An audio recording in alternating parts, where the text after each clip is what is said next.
Un saludo, mis estimados. Estamos nuevamente listos para compartirles una enseñanza maravillosa de la palabra de Dios. Estos videos, hermanos, que Dios nos ha dado el sentir de hacer para poder compartir de estas verdades maravillosas en estos tiempos donde la gente batalla mucho para ir a la Biblia. Te invito a que te conviertas tú en un hombre o una mujer que estudien la palabra de Dios y que vivan por ella, que se sujeten a ella y que todo nuestro andar sea guiado por ella.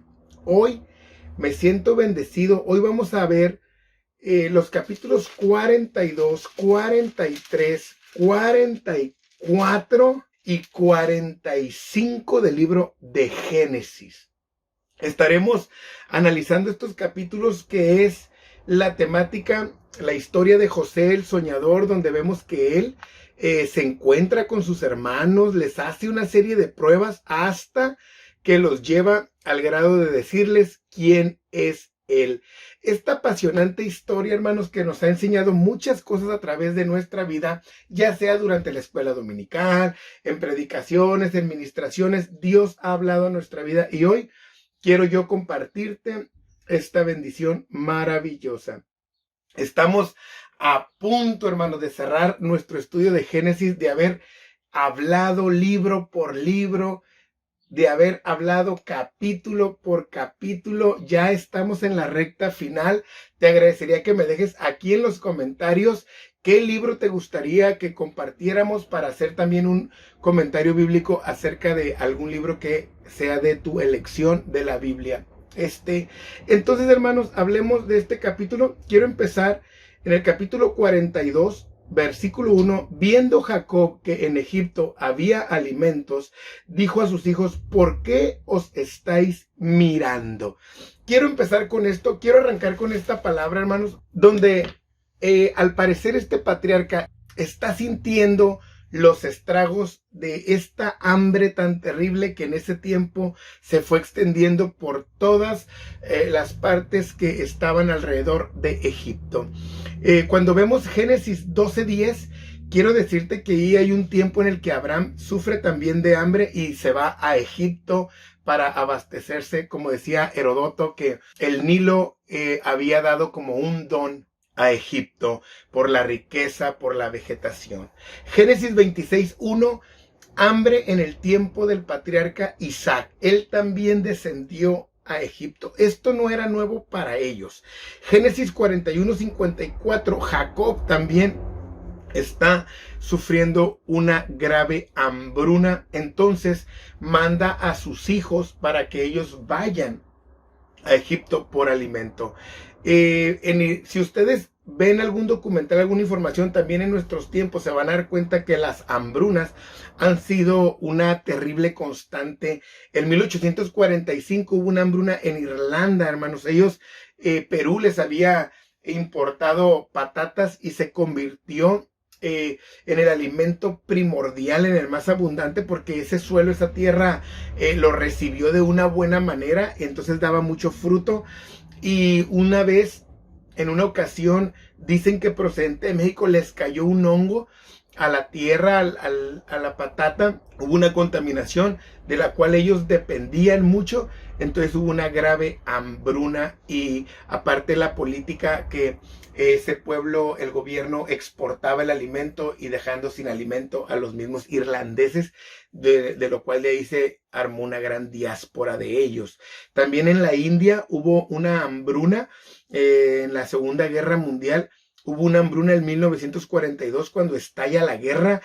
También ahí ellos batallaron porque ellos pertenecían a Gran Bretaña y no tenían alimento, no tenían cómo sostenerse, y el que tenían, la Gran Bretaña, lo usaban para alimentar a las tropas que estaban luchando en ese momento, y también terminó en un gran desastre. Esto ustedes lo pueden constatar leyendo historia mundial contemporánea.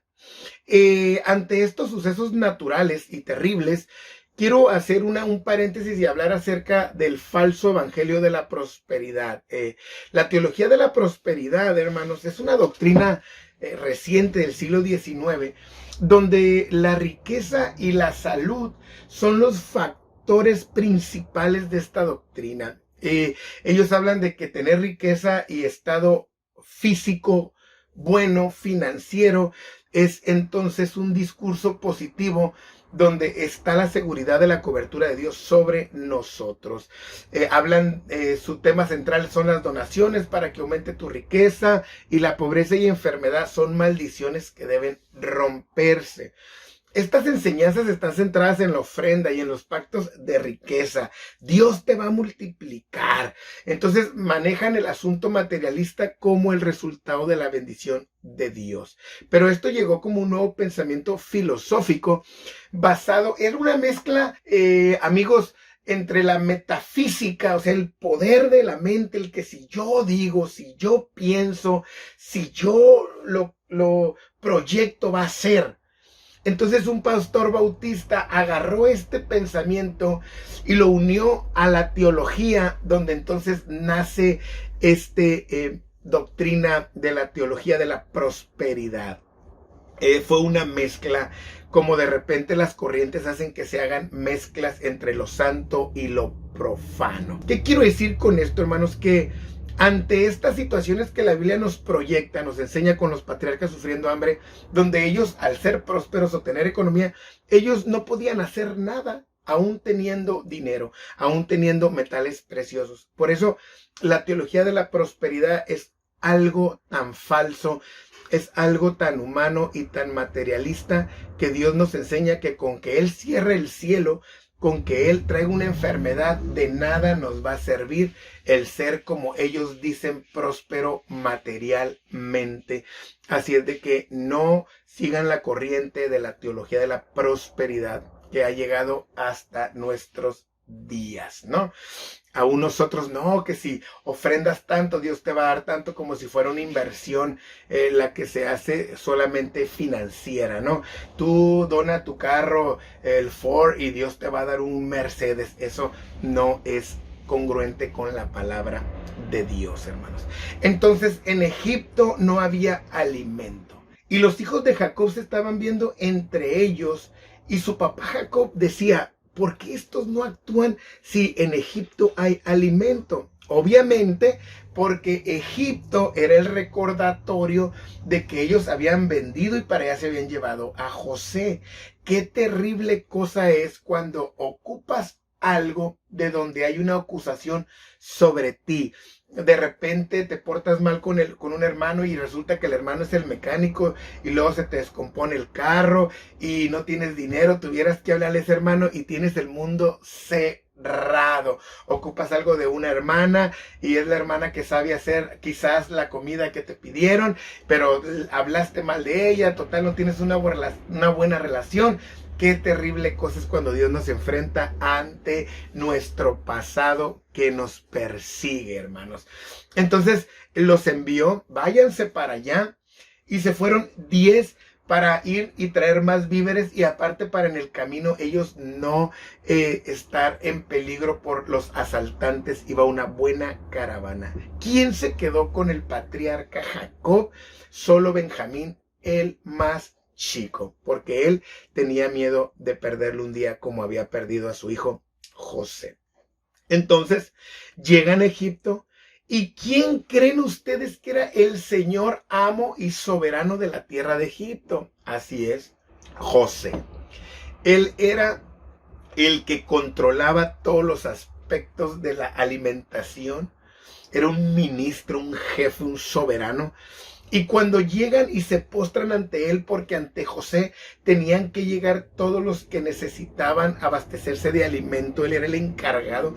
Dice la Biblia que se acordó de su sueño cuando ellos se postraron en reverencia. José supo que en ese momento Dios le estaba mostrando que era el momento de que su sueño fuera realidad.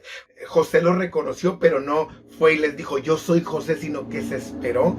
Y dice la Biblia que los trató de una manera áspera.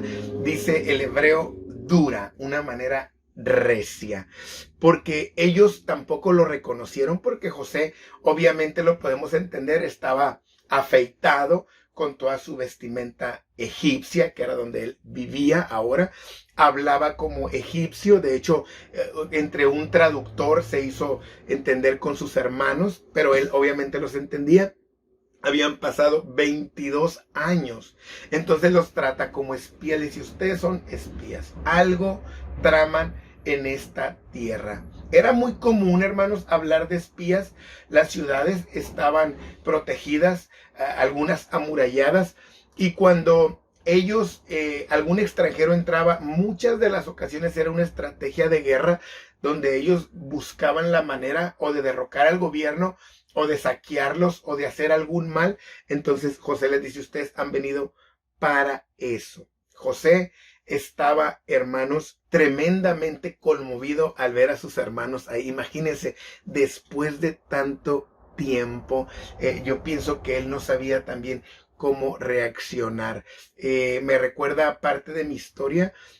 Yo viví desde los 3 años, no me tocó compartir ese tiempo con mi madre, y hasta que ya a la edad como de 16 años tuve un reencuentro con ella, donde recuerdo que toqué su puerta y iba con un amigo y no sabía si decirle mamá, señora, no sabía. Era algo pues muy impactante. Salió, no me conocía y yo la tenía enfrente de mí y yo sabía que era mi mamá y no sabía cómo actuar hasta que ella me vio y se acordó que le acaban de dar una foto mía. Entonces me abrazó y dijo, tú eres mi hijo. Entonces José está privándose, José está restringiéndose quizás de demostrar todo su amor y todo su sentimiento con sus hermanos.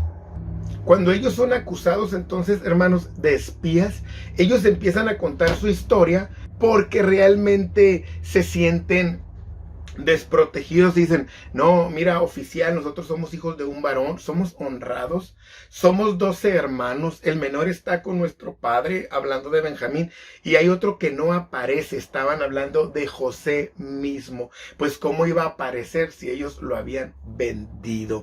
Así como cuando Dios le preguntó a Caín, ¿dónde está tu hermano Abel? Y dice, ¿acaso yo soy el guarda de mi hermano? Así ellos estaban actuando. Entonces José les dice, bueno, entonces no se van a ir de aquí hasta que venga su hermano menor. José obviamente los había contado, 1, 2, 3, 4, dijo, son 10, aquí falta uno, capaz que le hicieron lo mismo que a mí. Los encerró en la cárcel durante 3 días porque pensaba mandar a uno de ellos y que fueran y trajeran a Benjamín. Pero después vemos que meditó, analizó y decidió mandar a los 9 y dejar a uno encerrado en la cárcel.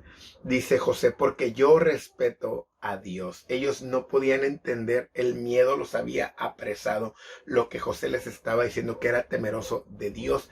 Ellos, si hubieran estado en un espíritu de inocencia, si hubieran estado en una actitud realmente agarrados de la mano, ellos hubieran dicho, entonces no hay por qué temer, este hombre teme a Dios, entonces es bueno estar cerca de él. Entonces los manda por alimentos y dejó preso a Simeón. Los historiadores, los comentaristas dicen que dejaron a Simeón porque quizás él fue el que principalmente quería matar a José o deshacerse de él. Otros dicen que quizás en ese momento era el que menos arrepentimiento mostraba, además que sabemos de su carácter cuando él había matado a todos los siquemitas junto con Leví. Entonces ahí lo apresó. Hay gente, hermanos, quiero decir algo en este momento, hay personas que necesitan ser quebrantadas todavía más duramente. Algunos entienden a la primera, algunos Dios les habla un poco más fuerte y entienden y se doblan y se arrepienten, pero hay otros que no, que son muy obstinados, duros de corazón, y quizás Simeón era eso. Él necesitaba más dolor para ser quebrantado. Y hay quien en el dolor, hermanos, de ser quebrantados para servirle a Dios, les llega la muerte y ya no tienen oportunidad de servirle. Entonces ellos regresan con Jacob, le cuentan todo lo vivido y les dicen que para regresar necesitan llevar a su hermano Benjamín. Les dicen, Simeón se quedó allá y aparte nos devolvieron el dinero. Ellos estaban impactados, hermanos, de lo que había pasado. Y Rubén, como primogénito, le dice a Jacob, déjame que vaya Benjamín conmigo, yo te respondo con él. Es más, ahí están mis hijos en prenda, si no me crees que te los voy a devolver. Pero Jacob le dice, no, Señor, mis hijos no van a ir. Qué triste, hermanos. Qué triste, amigos, es cuando tu papá o tu mamá ya no tiene confianza en ti. Rubén había echado por la borda todo su liderazgo, todo su honor, toda su primogenitura, al grado que su padre Jacob ya no tenía confianza en él. Cuando llegamos al capítulo 43, resulta que pasa tiempo y se les acaba el trigo. Se les acaba la comida y Jacob dice, necesito que vayan por más. Y se levanta Judá, de donde procede nuestro Señor Jesucristo, y le dice, no vamos a ir porque ese hombre quiere que llevemos a Benjamín. Yo voy a ser el responsable, tú dámelo, para yo llegar con él y que nos pueda abastecer. Y Jacob, triste y angustiado, pero le concede y dice, está bien, pues ni modo, si he de perder mis hijos, lo voy a hacer con tal de sobrevivir. Y le manda un regalo al gobernador, miel, bálsamo, mirra, nueces, almendras. Él no tenía ni idea que eran para su hijo José. Entonces estos muchachos llegan con José y ahí tienen a Benjamín, pero tenían miedo porque se les había devuelto el dinero en sus sacos y traían dinero para comprar y para devolver ese que se les había devuelto quizás por error. Entonces José le dice a su mayordomo, prepara un buffet, y ellos le tratan de explicar al mayordomo, oye, mira, el dinero se nos regresó, no queremos que vayan a pensar mal. Y él les dice, no se preocupen, ese es un milagro de su Dios, a mí me pagaron. Cuando viene José, que quizás estaba ocupado en algo o los estaba observando, le dan el regalo, se inclinan hasta tierra, José seguía viendo su sueño. Y le dice José, su papá todavía está vivo, sí. Y Benjamín, cuando lo ve que su hermano no aguantó y se fue a llorar a su cuarto, estaba totalmente desesperado por abrazarlos y demostrarles su amor. Entonces hacen un banquete donde comen separado, José en una mesa, los egipcios en otra y sus hermanos en otra. Porque los egipcios, vean la sabiduría de Dios, Dios manda a los hebreos a Egipto porque ellos no se mezclan con los pueblos y Dios eso quería de su pueblo. Por eso los saca de Canaán, porque a Canaán no le importa mezclarse aquí y allá. Algunos padres de este tiempo todavía no les importa que sus hijos se mezclen con alguien que sea de otra fe, de otra religión, de otro movimiento, de otras prácticas. Nosotros los cristianos debemos de cuidar mucho el no mezclarnos, porque para eso nos llamó Dios. Los egipcios eran muy racistas. Ellos, ¿saben qué decían? Nosotros venimos de los dioses, que era algo como lo que alegaban los nazis, los alemanes, al decir que ellos eran la raza pura y que los africanos y los judíos eran más animales que humanos. Al sentirse ellos una raza suprema real, los egipcios también eran así. Ellos decían, nosotros venimos de los dioses y los demás vienen de algo más bajo. Entonces ni aun José, al ser un gobernador, se sentaba a comer con ellos porque respetaba que para los egipcios era una abominación, era repugnante, asqueroso, porque ellos eran adoradores de animales y en especial de las vacas que estaban ofrecidas a Isis, y los hebreos pues eran alguien que pastoreaba animales. Entonces ellos están dispuestos, los egipcios, yo aquí veo que muy firmes en sus reglas, muy firmes en su manera de vida, en un nivel muy alto de separación, que es el que nosotros como cristianos deberíamos de vivir, firmes en nuestras reglas, firmes en nuestras conductas, hermanos. Dejamos que el mundo, dejamos que nuestros amigos, nuestros familiares, los que les gusta lo pagano, lo que les gustan los vicios, les gusta lo del mundo, y nosotros no ponemos nuestras reglas. Ay, es mi familiar, aquí que se tome una cerveza, ay, aquí que fume, ay, aquí en mi casa que oiga música del mundo. No, si tú no tienes reglas en tu casa es porque eres un hombre, una mujer cristiano sin carácter. Ellos, siendo paganos, ponían sus reglas. ¿Cómo nosotros no las vamos a poner? Dios nos perdone a todos. Nuestra casa tiene que tener reglas. Nuestra familia tiene que tener reglas. Nuestras congregaciones tienen que tener reglas. Todo en el camino de Dios es lleno de reglas. Entonces, estaban sentados por edad, desde el más chico al más grande, y estaban impactados. Ellos no sabían cómo es que había pasado eso, pero José los estaba calando y ellos estaban anonadados. Entonces la porción de Benjamín a él le sirvieron 5 veces más, porque con eso José les estaba diciendo: él es mi huésped distinguido, él es el invitado de honor especial. Pero el miedo no los dejaba ver eso. Cuando llegamos a Génesis 44, entonces José manda a su mayordomo a que los despida con alimento y les dice: pon esta copa en el costal del menor, es decir, de Benjamín. Cuando se van alejando de la ciudad, ellos de regreso, gozosos, llenos de honor, oye, comieron con el que está abajo de Faraón. Se sentían como en este tiempo, ¿no? Que la gente en el cristianismo conoce un líder, un famoso, y foto con él, y quieren demostrar que tienen su amistad. Así, en ese tipo de cosas de ridiculeces, así también estos iban, cenamos, comimos con él, iban con este tipo de honor vano. Entonces los alcanza el mayordomo y les dice que por qué se robaron la copa de José. Entonces ellos se sorprenden, no saben lo que está pasando. José, hermanos, estaba tratando de poner a Benjamín el pequeño en una posición de peligro, que fuera vulnerable, para ver cómo reaccionaban sus hermanos cuando a él lo habían dejado morir solo. Cuando lo habían tenido que defender, no lo hicieron. Cuando tenían que sacar el carácter, no lo hicieron, sino que lo vendieron y casi lo mataron.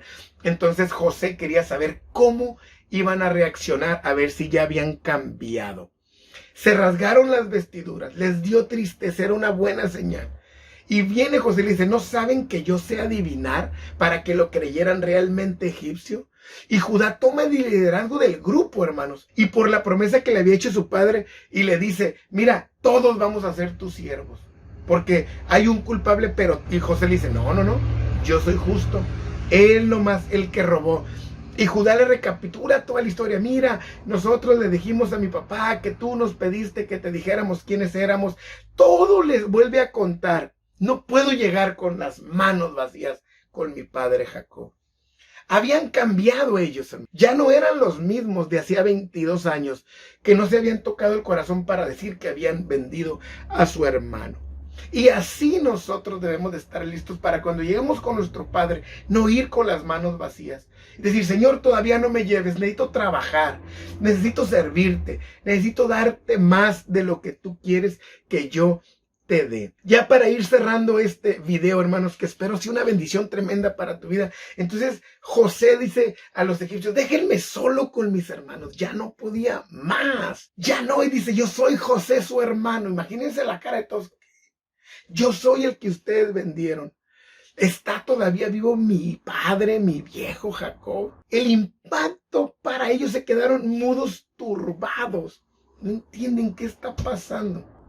¿Cuántas familias en este tiempo se han desbaratado porque un miembro de ellos se vuelve hermano, se vuelve cristiano, se vuelve un hombre de fe y lo desechan, no sabiendo que es la vida misma que Dios les está llevando a esa casa, la vida eterna? No, ya no vengas a convivir, ya no vengas a la casa porque tú eres puro hablar de la Biblia, tú nomás eres una reprensión. ¿Cuántas familias no han desechado lo más valioso que hay en su casa? José les da indicaciones: vayan por mi papá, tráiganselo porque lo voy a llevar a vivir en la tierra de Gosén. Ahí lo voy a alimentar el tiempo que falta de hambre. Ahí la tierra es la mejor para sus pastos. Está alejada de los egipcios porque a ellos no les gusta estar cerca de los extranjeros. La tierra perfecta. José descarga sus sentimientos, abraza a Benjamín, abraza a sus hermanos con un corazón, hermanos, sincero, que no guarda rencor. Y Faraón se entera. Este gobernador, totalmente agradecido con José, le dice: tráete a tu familia, aquí los vamos a bendecir. Egipto está a sus pies. Y José les da regalos, les da vestidos, a Benjamín le da dinero. Se regresan y le dicen a su padre Jacob: José, tu hijo, está vivo. Y dice la Biblia que le revivió el corazón, le volvió el espíritu. José, mi hijo, vive. Iré a verle. Hoy quiero terminar aquí este video para que tú sepas que los sueños se hacen realidad. Que los sueños de Dios, mientras tú y yo mantengamos una vida y una fe inquebrantable, tarde que temprano van a ser realidad, y tú y yo le vamos a dar la gloria y la honra al único Dios vivo, Jesucristo. Te invito para que te suscribas a este canal, para que compartas esta predicación y para que me pongas también ahí qué libro te gustaría después de Génesis que comentáramos para también ser de bendición. En el nombre de Jesucristo. Dios te bendiga.